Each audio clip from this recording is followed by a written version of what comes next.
Hey, let me show you how to use a t-shirt image to show your designs using Photoshop. Okay, so we're going to drag and drop your JPG image into Photoshop. And once you have your image there, we're going to drag and drop your design. Okay, and once you place it, you need to change to multiply the property of the layer.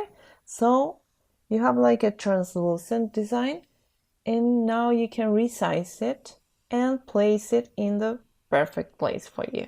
So you'll be able to show your design with this amazing t-shirt image, and you can start selling your products online.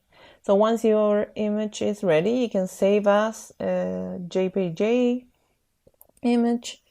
You need to change the name, or you can export as, you have different options like PNG, GIF, or JPG. You can change the size of the image.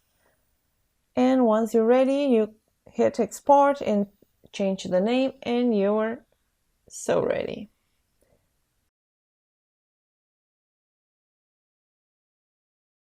The process with another design image, you can check how fast is this. Changing to multiply. It's super easy. You have to just place it over the t-shirt. So that's it. I hope you can start working with this kind of images. And remember, you can contact us if you need any special image for your business.